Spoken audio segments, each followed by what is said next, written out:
Hello everyone, welcome to my channel, to our class 8th students. Today we are going to do class 8 math chapter 1 fraction in disguise, page number 20, question number 8 and question number 9. हमारे previous video में हमने question number 7 complete किया था. Question 8 and question 9 इस figure it out के last question है. उसके बाद आपका पेज नंबर 20 का फिगर इट आउट जो है वो फिनिश हो जाएगा. So let's start our video. Question 8. The population of elephants in a national park increased by 5% in the last decade. If the population of the elephants last decade is P, the population now is. देखिए यहाँ पे हमें options दिए हुए हैं, 5 options दिए हुए हैं और क्वेश्चन में क्या कहा है कि एक नेशनल पार्क में लास्ट डिकेड में जो एलिफेंट का पॉपुलेशन है वो 5% से इंक्रीज हुआ है. तो अगर लास्ट डिकेड का जो पॉपुलेशन है वो P था तो 5% इंक्रीज होने के बाद अब पॉपुलेशन कितना होगा. तो हमें इन ऑप्शंस में से करेक्ट बताना है, बट विदाउट सॉल्विंग हम नहीं बता सकते कि कौन सा जो है वो करेक्ट होगा. तो एक बार सॉल्यूशन करके देख लेते हैं. ये देखिए सॉल्यूशन. देखिए लास्ट डिकेड का पॉपुलेशन क्या था P और उसके बाद उसमें कितना इंक्रीज हुआ है 5%. तो देखिए जो लास्ट डिकेड का पॉपुलेशन है वो तो है ही, प्लस 5% जो इंक्रीज हुआ है वो इसी पॉपुलेशन पे इंक्रीज हुआ है. तो यहाँ पे देखिए हम क्या करेंगे 5% ऑफ P, यानी कि लास्ट डिकेड का पॉपुलेशन और उसमें जो 5% इंक्रीज हुआ है वो ऐड कर देंगे तो हमें अब कितना पॉपुलेशन है वो पता चल जाएगा. तो देखिए P प्लस इसको अब देखिए 5% means 5/100 of means multiply P. अब देखिए इस 5/100 को हम 0.05 लिख सकते हैं. यहाँ पे नीचे कितने जीरो हैं 2, तो ऊपर हमें 2 डिजिट से पहले पॉइंट लेना है. एक डिजिट आपके पास है, दूसरा आप क्या ले लेंगे 0. ओके, तो यहाँ पे देखिए इस 5/100 को मैंने क्या लिख दिया है 0.05 इंटू P. ओके, अब देखिए यहाँ पे P एंड ये 0.05 इंटू P, इन दोनों टर्म्स में क्या कॉमन है P जो है वो दोनों टर्म्स में कॉमन है. तो इस P को मैंने बाहर निकाल लिया. ओके, अब देखिए यहाँ पे P बाहर आ गया तो क्या बचा 1 प्लस यहाँ इन दोनों टर्म्स में से P बाहर आ गया तो क्या बचा 0.05. देखिए डियर स्टूडेंट्स, अगर आपने फैक्टराइजेशन चैप्टर पढ़ा हुआ है पहले से क्लास 7th का तो आपको अच्छे से समझ में आएगा. देखिए दो टर्म्स है P प्लस 0.05 P. इसको आप ऐसे भी लिख सकते हैं. देखिए आप इसे ऐसे भी लिख सकते हैं P प्लस 0.05 P. ओके, अब देखिए दो टर्म्स है, इन दोनों में P कॉमन है, दोनों में P कॉमन है तो P को हम बाहर ले लेंगे. अब देखिए यहाँ पे P के अलावा P के साथ और कोई भी नहीं है. तो अगर P बाहर आ गया है तो जहां कुछ नहीं बचता वहां हमेशा क्या प्रेजेंट होता है 1. तो यहाँ पे क्या आ गया 1 प्लस यहाँ पे P था वो हमने बाहर ले लिया है तो यहाँ क्या बचा 0.05.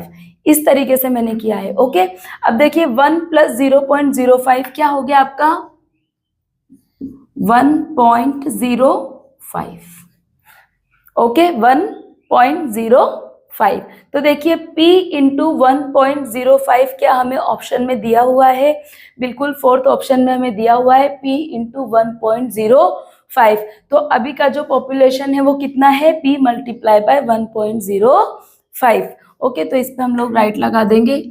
आई होप डियर स्टूडेंट्स आपको क्वेश्चन समझ में आया है. सॉल्यूशन, ये सॉल्यूशन समझना इसलिए भी इम्पोर्टेंट है कि एग्जाम में आपको इसी तरीके का दूसरा क्वेश्चन भी देखने को मिल सकता है. तो अगर आप इस क्वेश्चन को अच्छे से कर पाएंगे तो आप दूसरा क्वेश्चन भी कर पाएंगे. So now let's do question number 9.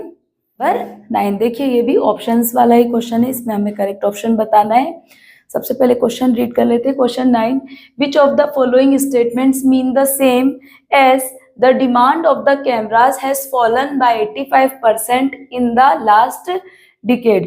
इस क्वेश्चन में क्या कहा है कि जो कैमरे की डिमांड है वो लास्ट डिकेड से 85% जो है वो कम हो गई है. राइट, जैसे कि हम किसी भी चीज की स्टार्टिंग में इनिशियल वैल्यू जो होती है वो 100% होती है.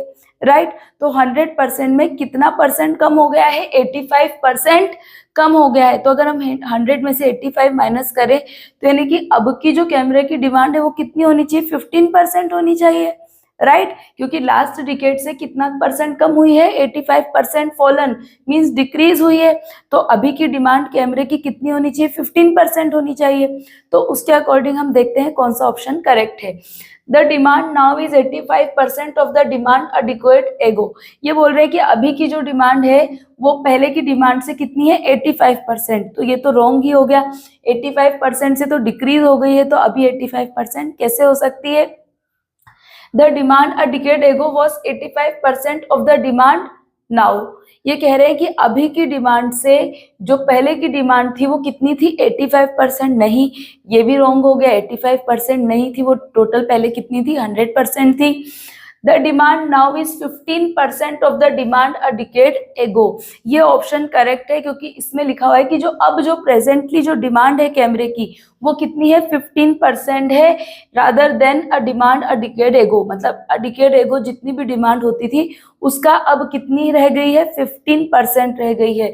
तो ये वाला क्वेश्चन आपका करेक्ट है। Third option is correct. अब देखो, द डिमांड अ डिकेड एगो was 15% of the demand now. ये ऑप्शन तो बिल्कुल ही रॉन्ग हो गया। कह रहे कि अभी की जो डिमांड है, पहले की जो डिमांड थी वो 15% थी, तो ये रॉन्ग हो गया। द डिमांड अ डिकेड एगो was 185% of the demand now. अभी की डिमांड से पहले की डिमांड कितनी बता रहे हैं? 185%, तो ये भी रॉन्ग हो गया। ये तब राइट होता जब हम कहते हैं कि अभी की डिमांड जो बढ़ गई है, कितने से बढ़ गई है? 85% से बढ़ गई है। तो भी ये आंसर तो भी एक ऑप्शन रॉन्ग होता। The demand now is 185% of the demand a decade एगो। ये कह रहे हैं कि अभी की जो डिमांड है वो पहले की डिमांड से अब कितनी है? 185%। तो 185% कैसे हो सकती है? 185% तब होती जब यहाँ पे होता हैज इंक्रीज बाय 85%। अगर 85% से हमारी डिमांड इंक्रीज हो जाती तब यहाँ पे 185% होता, पर यहाँ तो डिक्रीज हो रही है, तो ये 185% डिमांड नाउ, अभी की डिमांड जो है वो 185% नहीं हो सकती है। तो करेक्ट ऑप्शन जो है वो थर्ड ऑप्शन है। The demand now is 15% of the demand a decade एगो। और हमने कैसे फाइंड किया है कि जो लास्ट ईयर की जो डिमांड थी वो 100% में से हमने 85% लेस कर दिया, जो कि डिक्रीज हुआ है, फॉलन हुआ है, तो हमें 15% हमें आंसर मिल गया है। तो आई होप डियर स्टूडेंट्स आपको वीडियो अच्छी लगी होगी। अगर वीडियो अच्छी लगी है तो चैनल को सब्सक्राइब कर लीजिए। नेक्स्ट क्वेश्चंस के लिए मिलेंगे नेक्स्ट वीडियो में।